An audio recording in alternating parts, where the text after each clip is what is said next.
acercaros en esta mañana a la primera epístola del apóstol Pablo a los Corintios.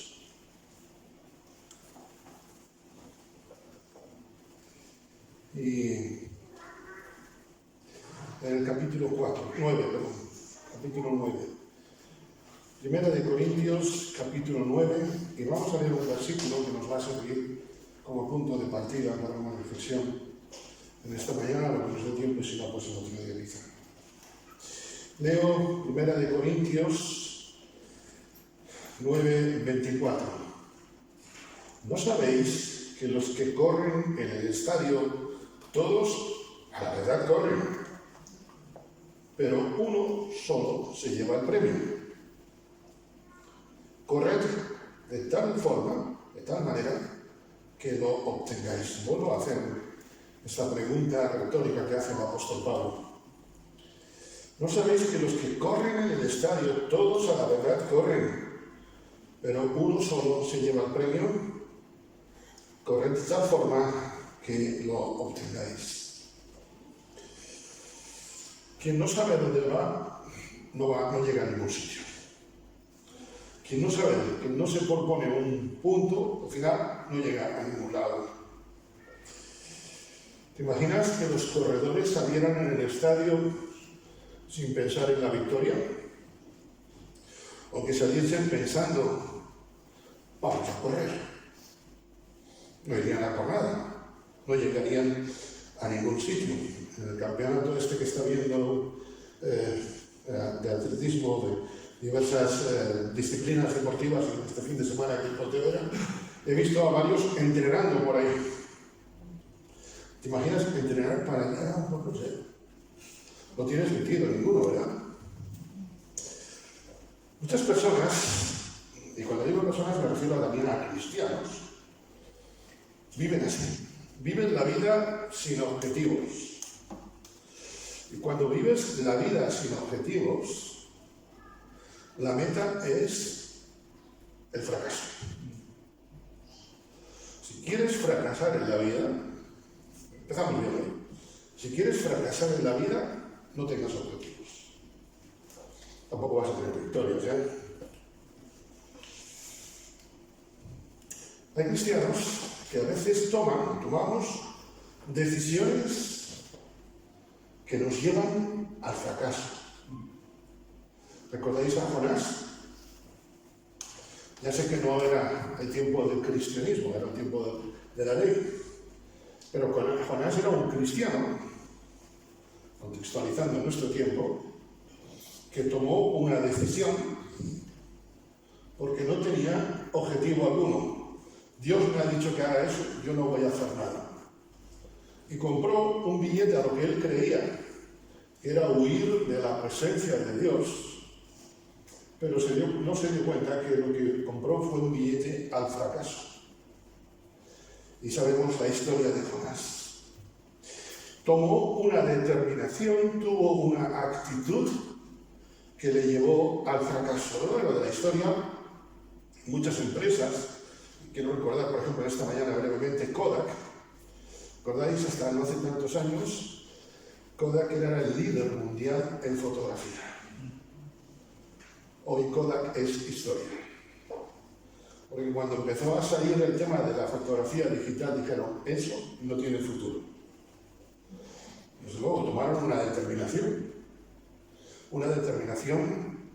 que les llevó al fracaso de Kodak, que subsiste, he estado informándome al respecto, todos mis respetos hacia los que trabajan en esta empresa, simplemente como material de ayuda, de complemento de fotografía. Ya no es el líder mundial de fotografía, por una decisión que no supieron tomar.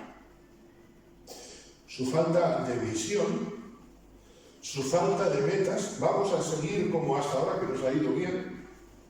A veces decimos, ¿para qué cambiar si nos va bien? En vez de pensar en cómo mejorar, aunque nos está yendo bien.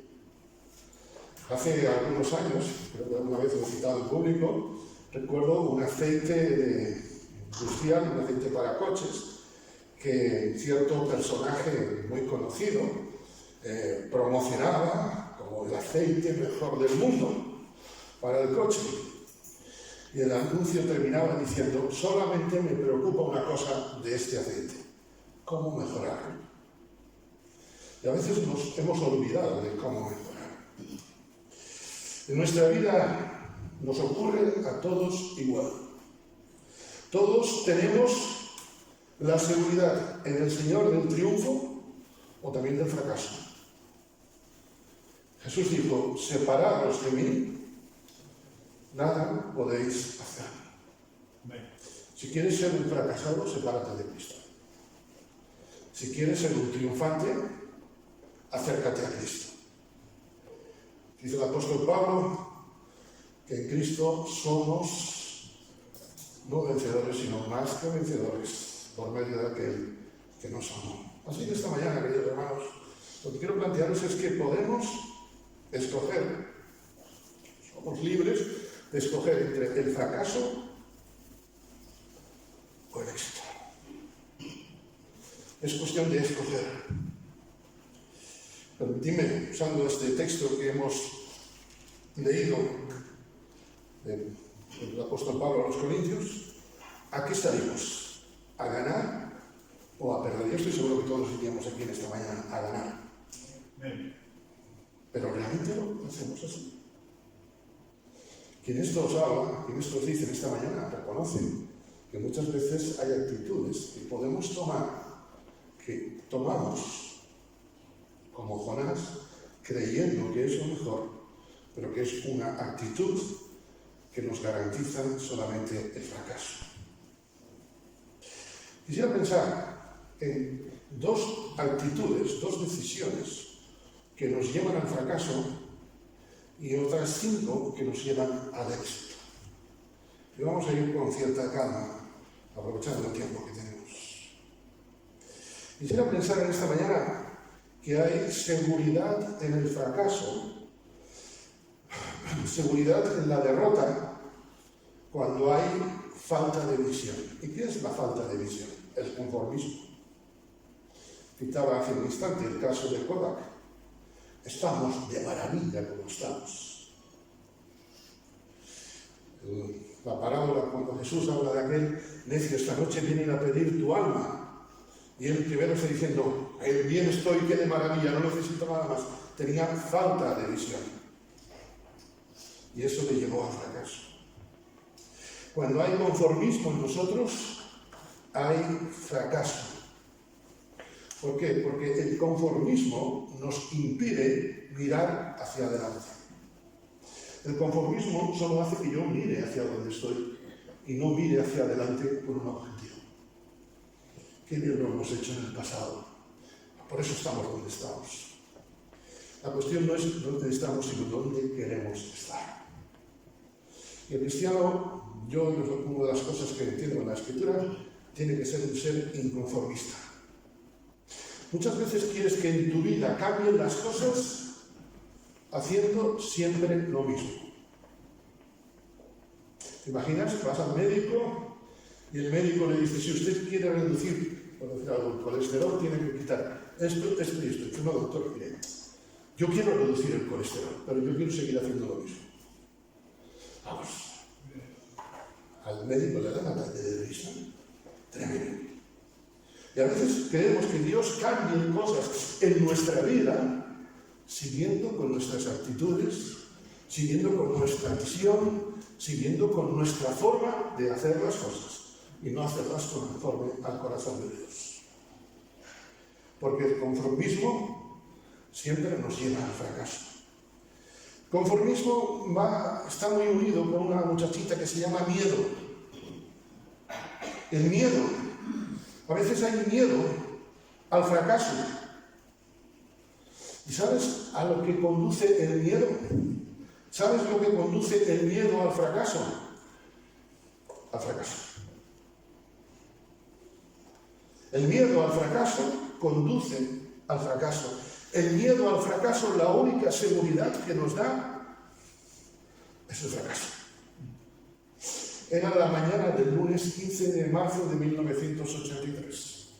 Este que os habla en esta mañana se presentaba para el carnet de conducir práctico.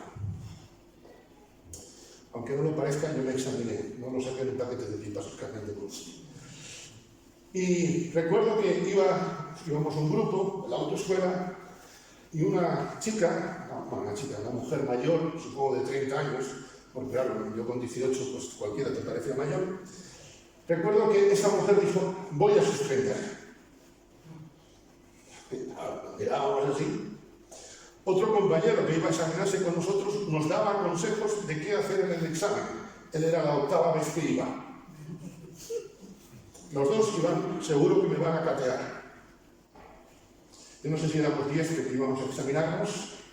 8 vinieron aprobados. Hubo 2 que suspendieron. Ya no hace falta que os diga quiénes eran, ¿verdad? Porque los 8 restantes no es que hicieran estas cosas perfectas. Supongo que alguna gamba meteríamos. Pero había de esos 10, vamos por número, yo no recuerdo exactamente, 8 que íbamos con una actitud positiva. Podíamos suspender, por supuesto. No nos aprobaron por la cara bonita que teníamos, como ahora, no tanto. No nos aprobaron por eso. Había una actitud de triunfo. Y seguramente aquellos 2 a los que catearon tenían más experiencia, conocían mejor incluso el código, sabían hacer mejor las prácticas, todo lo que tú quieras. Pero iban seguros del fracaso. Y hay cristianos que viven en el fracaso porque no están seguros en el Señor, están seguros en el fracaso en Cristo, no en el triunfo en Cristo. El miedo al fracaso, repito, nos lleva a seguridad en el fracaso. El Señor dice a su pueblo, y leo Levítico capítulo 26 y versículo 33, a los que queden de entre vosotros infundiré en sus corazones tal cobardía en tierra de sus enemigos, y ahora veréis. Infundiré en vosotros, en sus corazones, tal cobardía en tierra de sus enemigos, que el sonido de una hoja que mueva los perseguirá. Y huirán como ante la espada, y caerán sin que nadie los persiga. Eso es el espíritu de cobardía. El espíritu de cobardía, la falta de visión, nos lleva al fracaso. ¿No sabéis que los que corren en el estadio, todos corren, pero uno solo es el que obtiene el premio? Decía Fernando Alonso hace algunos años, ser el segundo es el primero de los fracasados. Y hay personas, hay cristianos que viven así. Cuando nosotros no pedimos al Señor que nos dé espíritu de valentía, porque dice la Escritura, Dios no nos ha dado espíritu de cobardía. Pero nosotros a veces decimos, tú no nos lo das, pero nosotros lo buscamos. ¿Sí o no?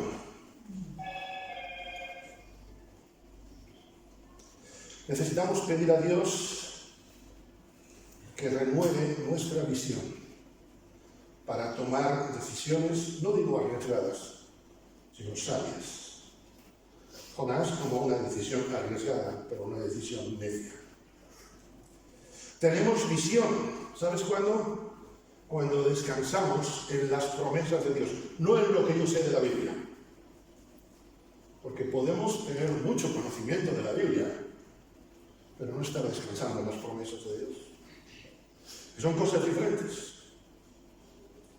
El pueblo de Israel no descansó, no confió en las promesas de Dios, y por eso descansó en las promesas, en la visión de los 10 espías, y no en la visión, en las promesas que transmitieron Josué y Caleb. Y recordáis el resultado de esta, ¿verdad? 40 años en el desierto, ¿se dice pronto? Si queréis, el discurso de aquellos 10 era un discurso muy bien preparado, era un informe con sus puntos, incluso lo habían hecho en Word, puso unas visiones en PowerPoint, todo muy bonito. Pero Josué y Caleb dijeron, dejaros de historias, descansemos en las promesas de Dios, Dios está con nosotros. Y cuando ellos dijeron Dios está con nosotros, los otros sacaron un listado, diciendo no, por esto y por esto. La falta de descansar, conocían a Dios, Dios los había sacado de Egipto. Dios ha hecho milagros en tu vida y en la mía, ¿verdad? Bueno, el hecho de salvarnos es el mayor milagro que Dios puede hacer. Pero a veces olvidamos, a veces, como Israel, echamos de menos las sopas de Abimelech de Egipto. Y así nos va. La falta de visión llevó a la meta del fracaso al pueblo de Israel. ¿Por qué? ¿Qué hizo el pueblo de Israel? Murmuró. La falta de visión siempre lleva a la murmuración. Que no se entere el otro, pero mira. Esto fue. La gente no fue a la cara de Moisés, la gente por detrás. Cuchicheo. Queridos hermanos, pidamos a Dios no murmurar. Ni siquiera con buenas intenciones. Yo te lo digo, pero te lo digo con buen corazón, con el mejor de los deseos. Murmurar es una cosa muy seria, hermanos. Murmurar no dice mal de quién estás hablando, dice mal de ti. Si yo murmuro, aunque esté murmurando, digamos, con argumentos, de quien está hablando, estoy hablando mal, no es del perjudicado, estoy hablando mal de mí. Soy responsable, en definitiva, de tener visión o de no tenerla. Por eso necesitamos más de Dios, no, depender más de Dios, sí. Dios nos da todo. Dios se da todo a nosotros. La responsabilidad está en nosotros en depender de Él. Dios nos dice, yo te doy todo. ¿Recordáis? Dios me dice, Jonathan, yo te doy todo. Me ha dado a mi hijo por ti, te doy todo. Pero yo digo, no, Señor, aquí. Tú me das todo, pero ¿y si? ¿Y por si las moscas? Soy responsable de depender de Dios. Soy responsable de depender no históricamente, como en el pasado, sino con visión de futuro, de depender más y más de Dios. Repito, la falta de visión nos lleva al fracaso, a perder. Y vuelvo a hacernos la pregunta en esta mañana, ¿he salido a ganar o he salido a perder? Y como decía hace un instante, perdonad que repita, seguro que todos decimos, yo quiero salir a ganar. Pongámonos delante del Señor. Salmo 139, examíname, oh Dios, y conoce mi corazón. Porque quizá hay cosas en ti, en tu corazón, que ni tú conoces, pero que Dios quiere hoy tocar. Quizá hay partículas de falta de visión, permítame la expresión, hay poros, hay células de falta de visión en tu corazón que te están impidiendo vivir en abundancia. Creo que muchas veces los creyentes somos supervivientes en el Señor. Y Dios no me llamó a ser un superviviente, me llamó a tener vida abundante en Él. Un superviviente es aquel que vive por los pelos. Lo que tiene vida abundante es alguien que disfruta del Señor, con el Señor, y eso, como la tos y el sudor, no se pueden disimular. Ahora también quiero, antes de terminar este punto, pensar en algo más. Como iglesia fracasaremos si no renovamos nuestra visión delante del Señor. Y eso no significa seguir modas, cuidado con las modas. Eso no significa seguir modas, seguir estilos. Eso no significa tener que hacer como hacen otros. La vida espiritual depende de Dios. La vida espiritual, hablando, siguiendo los términos informáticos, no es un copia-pega de otro. Es que mira, esto le está funcionando muy bien a esta iglesia. Y a lo mejor hacemos lo mismo. Porque Dios muestra su misericordia a cada congregación, igual que a cada hijo, de una forma diferente. ¿Recordáis? Israel tenía la presencia de Dios. Pero hubo un momento que dijeron, tenemos la presencia de Dios, pero queremos ser un pueblo todavía más fuerte. Queremos un rey como los demás. ¿Y recordáis el prenda que tuvieron del primer rey? Saúl. Saúl había que echarle de comer aparte y con guantes. ¿Y qué diremos de David? El rey de Israel por excelencia. No quitamos un ápice de importancia. Pero ¿recordáis el hogar que tenía? Una cena de Nochebuena en aquel hogar tenía que ser tremendo. Los hijos no se llevaban entre ellos. Él tampoco se llevaba con los hermanos, ¿recordáis? Cuando los hermanos lo ven en el campo de batalla, ¿para qué has venido tú aquí? ¿A tocarnos las narices? Pero la vida... Y Salomón, y después se divide el reino, querían ser como los demás. ¿Y qué les pasó? Terminaron dividiéndose. Depender de Dios como iglesia, renovar nuestra visión de Dios como iglesia, significa depender de Dios y buscar la unidad de su iglesia. No es que la iglesia esté unida, sino ¿qué estoy yo haciendo para que mi iglesia local esté unida?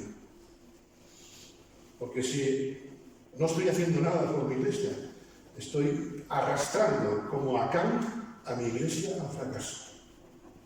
Y esto, hermanos, no es responsabilidad, y no quiero quitar ninguna de los ancianos o del pastor, esto es responsabilidad de cada uno. Acán, permitidme, era un don nadie en el pueblo. Quizá te consideres un don nadie, pero tu pecado, tu falta de compromiso, nuestra falta de compromiso, arrastra al pueblo de Dios. Acán casi nadie lo conocía en el pueblo, pero ¿cómo perjudicó su pecado, su actitud? Una visión más clara los tuyos necesitan. Sé tú el que nos abra aquel libro inmortal, las páginas de fuego que muertos resucitan y son de nueva vida el limpio manantial. Una visión más clara los tuyos necesitan, un corazón más tuyo, más dócil, más leal, y no los corazones que gimen y dormitan y olvidan el trabajo del tamo terrenal. Una visión más clara los tuyos necesitan, atrae las miradas al árbol de tu cruz. Los hielos que nos cubren a tu luz se derritan y brillan nuestros frentes el bien de tu salud. Pero Señor, tú eres del pueblo rescatado, sé su todo, luz, amores, saber y redención. Señor, perdona nuestros hierros, perdona nuestro estado y sé tú quien nos hace una nueva bendición. Ayúdanos a Cristo, ayuda a nuestros pasos, que no sea tu iglesia infiel a su misión. Señor, no nos envuelva la luz de los ocasos o rasga pronto el velo, aumenta la visión. Una hermosa poesía que creo que resume lo que debe ser nuestra oración como iglesia. Señor, una visión más clara. Los tuyos necesitamos en particular y como iglesia. Sí, pues hay seguridad en el fracaso cuando tenemos falta de visión. Pero también hay seguridad en el fracaso cuando hay soberbia. Cuando no aceptamos un consejo, cuando no aceptamos una crítica constructiva, estamos siendo arrogantes. Y arrogante y soberbio son palabras sinónimas. Cuando nos aferramos a nuestras decisiones, cuando nos aferramos a nuestro yo, cuando nos aferramos incluso a nuestros compromisos, sabiendo que no nos llevan a ninguna parte, estamos siendo soberbios, estamos viviendo como fracasados. Y Dios no nos llamó a vivir como fracasados, sino como victoriosos. Un comentarista que he consultado decía: una de las peores formas del pecado, considerada por muchos como la base de todo el pecado, es la soberbia. La soberbia hace imposible que se tenga una perspectiva correcta con respecto tanto de Dios como del ser humano. La soberbia es unas gafas, permitidme, con unos cristales incorrectos y no podemos ver bien. La soberbia engaña primero, no al de al lado, sino a nuestro propio corazón. Leo el profeta Jeremías, capítulo 49, versículo 16. Tu arrogancia te engañó y la soberbia de tu corazón. Decía una persona muy apreciada que la comida sabe a lo que le echamos. Nuestro corazón sabe a lo que le echamos. Si le echamos soberbia, le echamos arrogancia, el corazón sabe a engaño. La soberbia endurece el corazón. Es un callo al corazón. Leo el profeta Daniel, capítulo 5, y es Daniel hablando al rey Belsasar, recordando cómo fue su padre Nabucodonosor. Y leo en Daniel, capítulo 5, versículo 20, cuando su corazón se ensoberbeció y su espíritu se endureció en su orgullo, Nabucodonosor fue depuesto del trono de su reino y despojado de su gloria. Cuando su corazón se ensoberbeció y su espíritu se endureció en su orgullo. La soberbia es la antítesis del amor. Porque el amor es entrega, la soberbia es pared, es callo. Un corazón soberbio es un corazón duro. Aparenta quizá sensibilidad, pero es un corazón falso. Como es un corazón engañado, hace todo lo que sea por parecer cariñoso, hace todo lo que sea por parecer dulce, pero es un corazón duro. Queridos hermanos, mi oración esta mañana es que pidamos a Dios no ser soberbios. Yo no quiero pensar en nadie, pienso en Jonathan. No pienses en el de al lado, ay, mira, este sí es soberbio. Pensemos en nosotros, y si lo es el otro, cada uno dará cuenta a Dios de sí. A mí Dios me va a pedir cuentas, a ti también te va a pedir cuentas. Pidamos a Dios no caer en las garras tampoco de un soberbio, porque saldremos destrozados. Dios está con nosotros, ciertamente, pero caer en las garras de un soberbio es ser una persona que estamos siendo manipulados, estamos recibiendo críticas. En definitiva, como en los tiempos antiguos, los profetas, es alguien que quiere matar a los profetas de Dios. El apóstol Juan en su primera epístola escribe: amados, no creáis a todo espíritu, sino probad si los espíritus son de Dios. Muy pocos análisis médicos se pueden dar al instante el resultado. Algunos hay que tardar un ratito, ¿verdad? Algunos unos días. Probar los espíritus es una cuestión de tiempo. La soberbia provoca contiendas. La soberbia siempre provoca follones, conflictos. Dice Proverbios 13:10, Salomón: ciertamente, indiscutiblemente, permitiendo una expresión coloquial, impepinablemente, la soberbia producirá contienda, pero con los que admiten consejo está la sabiduría. La soberbia produce contienda. Fijaros, los que admiten consejo, en ellos está la sabiduría. Como decíamos hace un momento, un soberbio no admite consejo alguno. ¿Para qué? Si me lo sé todo. ¿Qué me vas a decir? Un soberbio le vas a decir algo del Señor y te dispara con una metralleta de versículos. Ah, está usando la palabra, no, está usando una metralleta. La soberbia, fijaros, producirá contienda. La soberbia siempre produce contienda. La soberbia siempre permitidme una expresión, da a luz conflictos. La soberbia es una máquina de conflictos.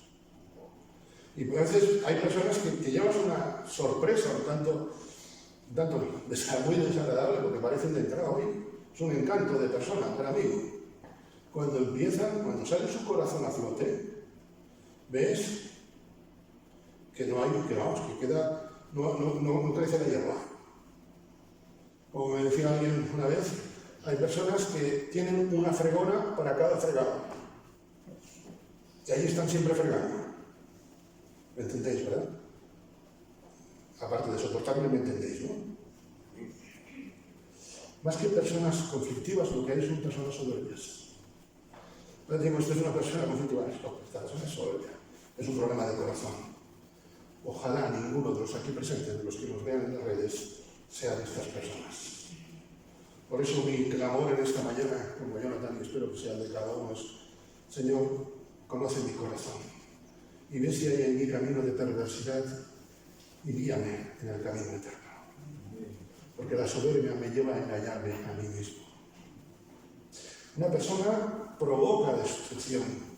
Dice el mismo Proverbios, capítulo 16, versículo 18, delante de la destrucción va el orgullo y delante de la caída la arrogancia de espíritu.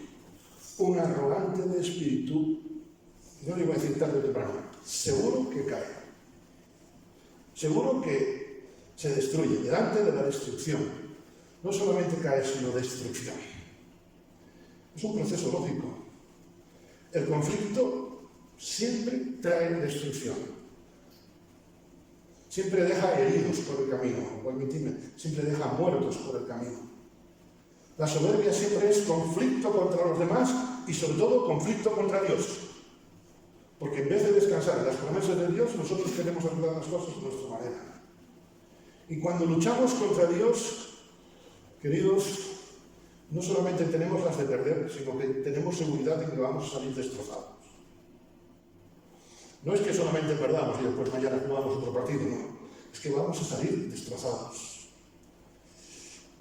Recordando nuestro texto de 1 Corintios, la soberbia es un lastre muy pesado para llevar en la carrera cristiana. Los trajes de natación para los nadadores, cada vez, igual que muchas prendas deportivas, se procura que sean lo más ligeros posibles. Y antes llevaban varias prendas lo más ligeras, de momento se hacen de una sola pieza. ¿Para qué? Para que ni siquiera tengan que llevar el peso del hilo. Y tú me dirás, si eso no pesa nada. Pero en una carrera puede significar segundos o milésimas. Y ese no gana. Ese es un fracasado. La soberbia fue una falta tremenda de los israelitas, como hemos apuntado antes, en su travesía por el desierto. Dice Levítico 26, quebrantaré la soberbia de vuestro orgullo. Por haber soberbia usted quebranta. Y recordamos lo que dice el apóstol Pablo, horrenda cosa es caer en manos de Dios vivo. Dios nos libre de caer en sus manos. Tengamos siempre su mano a mano, la expresión. Pero caer en las manos de Dios, lo de caer, es mejor dejarnos llevar en las manos de Dios. Y ese se vio después relacionado con el orgullo que tuvo Judá, Jerusalén, Ucías, Moab, etc. Y es curioso porque también en el Nuevo Testamento las palabras griegas transmiten la palabra soberbia como algo que es una exhibición hueca. Como se suele decir en el castellano, mucho ruido y pocas nueces. ¿Os dais cuenta? Esta botella ahora hace cierto ruido, pero si estuviera vacía haría mucho más ruido. Un soberbio es esto. Uno que tiene lleno del amor de Dios no hace ruido. Un soberbio es alguien vacío que hace mucho ruido. ¿He salido a ganar o he salido a perder? Porque la soberbia nos lleva al fracaso. Como iglesia también podemos ser soberbios. Como iglesia también podemos ser soberbios creyendo que nuestra forma de actuar es la perfecta. En nuestra iglesia siempre hemos dicho, sí, esto es lo perfecto, esto es lo mejor. Eso es soberbia. Creer que nuestras tradiciones son lo que Dios quiere. ¿Cómo vas a venir aquí con esa ropa? Dios no quiere esa ropa. ¿En qué versículo te encuentras tú esa revelación? Dios dice que vistamos honrosamente, nada más. Si fuéramos a otros países, seguramente, probablemente nuestra forma de vestir escandalizaría a alguno. Y yo me imagino entrando en una iglesia, no voy a decir ningún nombre porque tampoco quiero ofender a nadie, y que alguien me viese así, que esto que es la forma de vestir occidental y dijera en su idioma, Cochuguagua, que quiere decir, Dios no quiere ese tipo de ropa. Yo diría, pero si vengo de otra cultura. Es que en nuestra iglesia nadie ha entrado nunca con un polo y menos con esa franja naranja. Pero esto es ofensivo en este país y el otro me llama es decir, no. Y a veces nosotros, yo sé que no me ponen el guanchibimi, pero nosotros decimos, eso está mal. Es soberbia. A veces podemos ser una iglesia soberbia si dejamos de crecer en el Señor. Sabemos tanto, conocemos tanto de la palabra que ¿para qué necesitamos más? ¿Para qué necesitamos discipulado? ¿Para qué necesitamos lo otro? Eso es soberbia. Yo veo a Jesús, y Jesús, mira que conocía mejor que tú y que yo la Biblia, valga la expresión. A 1960 se la conocía de maravilla. Pero ¿qué hacía que Jesús cada día buscaba a Dios? Y si Él lo hacía, ¿qué no haremos nosotros? Dejar el primer amor, consentir el pecado para no escandalizar, vaya que se nos enfaden, depender de nosotros y no depender de Dios. Aparte de idolatría es soberbia, es egolatría. No orar por el liderazgo que Dios pone en su iglesia, no orar para que Dios levante nuevos líderes en su iglesia, eso es soberbia. Admitir doctrinas que son de una moda hoy, dejar de velar contra Satanás y olvidarnos que vivimos en una lucha constante contra el enemigo de la fe y de las almas. Creer que sabemos todo de Dios, prescindir de Él, aunque asistamos a las reuniones. Si os dais cuenta, esta lista que os acabo de dar son los pecados que Juan destaca a 5 de las 7 iglesias en el Apocalipsis. Fui buscando todo lo que dicen contra esas iglesias y lo he resumido muy brevemente. Todo eso son soberbias que tenían 5 de las 7 iglesias. Salimos como iglesia local a ganar o a perder. Y estoy seguro que todos diríamos, salimos a ganar. Yo no quiero lo segundo. Antes, no recuerdo, creo que fue en la calle que nos hablaba del resto de la semana, de cosas que hacemos durante la semana, ¿verdad? Yo contribuyo el resto de la semana para que mi iglesia haya salido a ganar. Concluyo, si el Señor lo permite, otro día, también continuaré con esta serie, pensando en cosas que nos aseguren el éxito. Pero yo creo que estas dos cosas, por lo menos a un servidor en esta semana, meditando o remeditando, a mí me han tocado mucho. Espero que también el Espíritu Santo, como me ha hablado a mí, os haya hablado a vosotros a través de un servidor. Recuerda, ¿no sabéis que los que corren en el estadio, todos a la verdad corren, pero uno solo se lleva el premio? Corred de tal forma que lo obtengáis. Señor, quita de nosotros la falta de visión. Rompe en nosotros la soberbia. A Él sea la gloria, ahora y siempre. Amén.